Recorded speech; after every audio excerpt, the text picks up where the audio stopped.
Hello दोस्तों, स्वागत है आपका स्टॉक मार्केट की एक और नई वीडियो में। दोस्तों, आज हम बात करेंगे वोडाफोन आइडिया लिमिटेड को लेकर के। जैसे ही जियो का एंट्री हुआ टेलीकॉम सेक्टर में, इसकी तो पूरी खटिया खड़ा हो गई। पूरी तरीके से ये आपका जो है वो बर्बाद हो गया। और इसका जितना भी आपका मार्केट शेयर है, चाहे इसके कंज्यूमर है, वो सारे के सारे इसको छोड़ करके या तो जियो या तो एयरटेल में जाने लगे। और मेन अगर हम बात करें रिटेल सेक्टर में, तभी दो ही मेन प्रबल दावेदार है, एक आपका एयरटेल और दूसरा अगर बात करें तो जियो। लेकिन वोडाफोन आइडिया लगातार अपने आपको इसमें एस्टेब्लिश करने के लिए, अपने मार्केट शेयर को बचाने के लिए लगातार कोशिश कर रही है।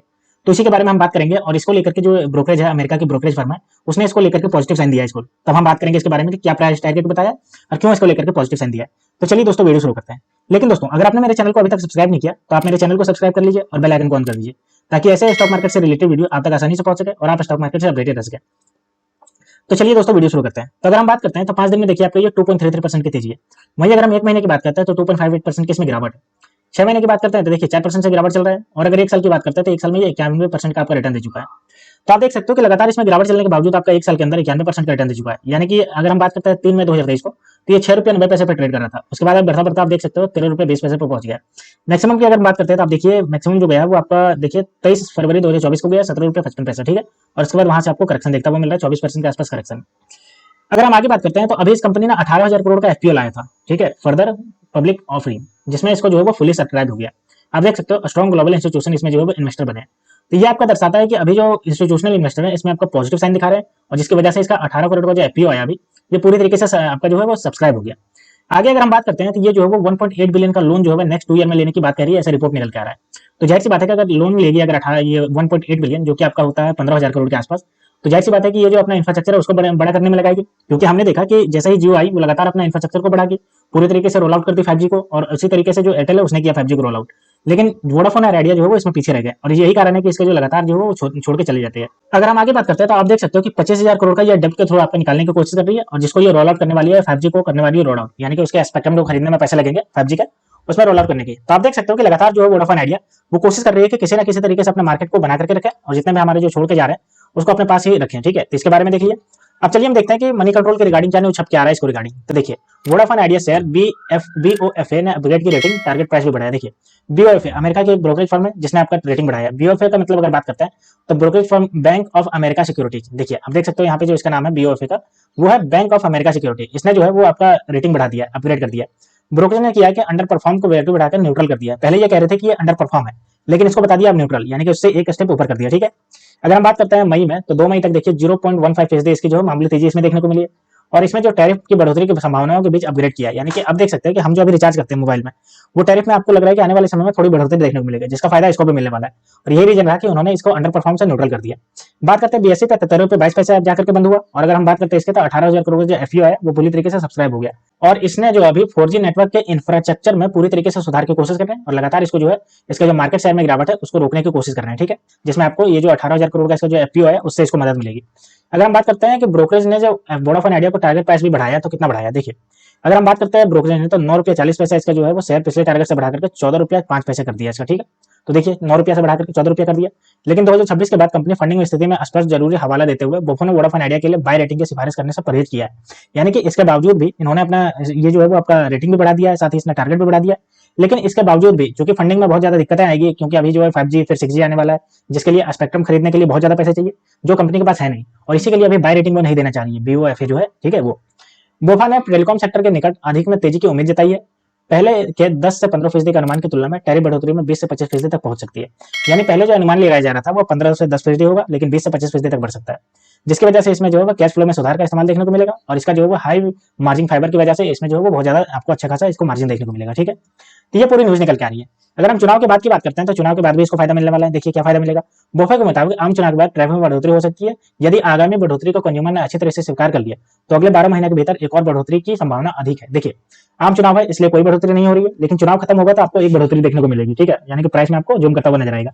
और अगर 12 महीने में सब कुछ ठीक रहा है तो दूसरी बढ़ोतरी भी आपको देखने को मिलेगी। यानी अभी जो हम रिचार्ज करवाते हैं वो आपको महंगा होता हुआ नजर आएगा, क्योंकि टेलीकॉम कंपनियां ने 5G निवेश को मोनेटाइज कराना चाहती है। यानी कि अभी जो 5G है, तो आप देख रहे हो कि अभी एयरटेल की बात कर ले या जियो की बात कर ले, दोनों जो है वो 5G अभी फ्री दे रहे हैं। लेकिन 5G जो फ्री रहेगा वो हमेशा तो रहेगा नहीं, तो उसको मोनेटाइज करवाएंगे, यानी उससे पैसे वसूलेंगे, जिसके लिए आपका चुनाव खत्म होने का इंतजार करना है। तो ये पूरी न्यूज निकल के आ रही है बैंक ऑफ अमेरिका सिक्योरिटीज के रिगार्डिंग, कि इन्होंने अपने जो है अंडर परफॉर्म से इसका जो है वो न्यूट्रल कर दिया है, और इसका जो है वो बाय साइन देने से अभी इनकार कर दिया। लेकिन इसको कहा है कि आने वाले समय में आपका ₹14.50 तक जा सकता है।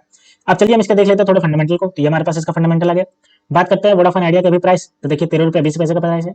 आज की अगर बात करते हैं तो 0.15% जूम कर गया।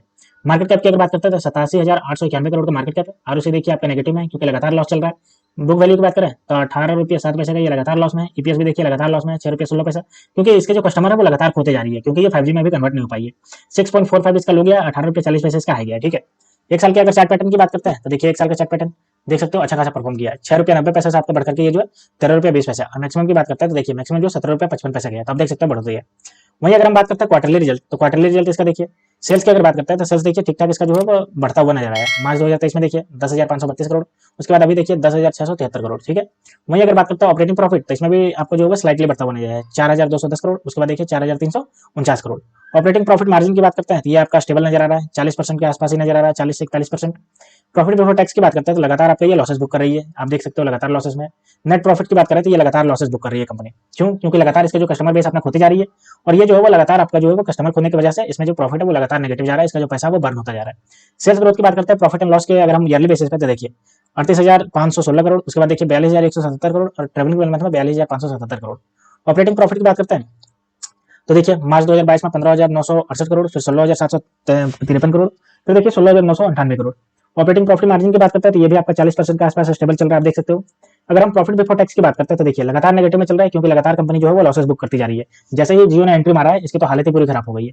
नेट प्रॉफिट की बात करते हैं तो प्रॉफिट बिफोर टैक्स नेगेटिव में है, तो नेट प्रॉफिट भी नेगेटिव में होगा, जो जाहिर सी बात है। और नेगेटिव 1-2 रुपया नहीं, अच्छा खासा नेगेटिव है। देखिए 29,983 करोड़ का आपका ये लॉस दिखाती है, एक साल के अंदर कर रही है, तो आप देख सकते हो कितना ज्यादा लॉस कर रही है। अगर हम बात करते हैं इसका ग्रोथ परसेंटेज, तो इसका सीएजीआर जो है वो आपका ठीक ठाक बढ़ रहा है, देखिए एक साल में 91%। बाकी आप देख सकते हो ग्रोथ परसेंटेज की बात करें तो ये भी नेगेटिव में चल रहा है। सेल्स ग्रोथ की बात करें तो आपके देखिए -2 से आपका 2% आया है, ठीक है। अगर हम बात करते हैं इसके बैलेंस शीट की, तो ये हमारे पास इसका बैलेंस शीट का डेटा आ गया। आप देख सकते हो इसका रिजर्व जो है वो रिजर्व इसका जो है वो नेगेटिव में चल रहा है, आप देख सकते हो लगातार इसका नेगेटिव में चल रहा है, क्योंकि ये जो है वो लगातार लॉसेस कर रही है। फिक्स एसेट्स की बात करते हैं तो फिक्स एसेट्स भी आप देख सकते हो इसका जो है स्लाइटली आपका बढ़ा हुआ है, देखिए 1,56,819 करोड़ से बढ़कर के 1,66,169 करोड़ हो गया, ठीक है। बस इतना ही इसमें अंतर हुआ। लेकिन अगर बात करते हैं तो रिजर्व इसका लगातार घटा है। बात करते हैं इसका शेयर होल्डिंग पैटर्न की, तो ये देखिए हमारे पास इसका डेटा आ गया। कंपनी के पास अभी ज्यादा शेयर था, लेकिन उसके बाद अभी जो एफपीओ आई जिसके अकॉर्डिंग इसने घटा दिया। देखिए अभी अगर बात करते हैं तो मार्च 2024 की बात करते हैं तो देखिए 48.91% का स्टेक है, और अगर बात करते हैं अप्रैल 2024 को तो 36.48%। देखिए आपका जो वो घट गया, क्योंकि इसने जो एफपीओ के द्वारा बेच दिया। एफआईआई की बात करते हैं तो देखिए इन्होंने बढ़ा करके 11.39% कर लिया, और अगर डीआईए की बात करते हैं तो इन्होंने जो वो 2.20% से बढ़ा करके 2.59 किया। यानी सबसे ज्यादा जो है वो फॉरेन इंस्टीट्यूशनल इन्वेस्टर ने इसमें इन्वेस्टमेंट किया, ठीक है। अभी जो 18,000 करोड़ का एफपीओ है उसके दौरान, ठीक है। बात करते हैं अगर गवर्नमेंट की, तो गवर्नमेंट देखिए इसमें 24.27% का स्टेक है, और अगर पब्लिक की बात करते हैं तो पब्लिक पास 24.88% का स्टेक है। तो दोस्तों अगर ओवरऑल बात करते हैं तो इसको लेकर के अभी भी आपका नेगेटिव साइन है, यानी कि अभी भी ये जो है वो लगातार लॉसेस बुक कर रही है, और कंपनी को लेकर के अभी न्यूट्रल साइन है, कोई इसको बाई का साइन नहीं दे रही है। तो आने वाले समय में ये कैसा परफॉर्म करेगी वो डिपेंड करता है कि अभी जो 18,000 करोड़ इसने जनरेट किया है उसको कैसा यूटिलाइज करती है, और 5G में आपका कितना आपका कंपटीशन में आ पाती है कि नहीं आ पाती है एयरटेल और जियो के मामले में।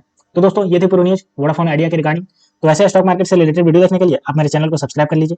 तो मिलते हैं दोस्तों नेक्स्ट वीडियो में, तब तक के लिए स्टे ट्यून्ड, थैंक यू।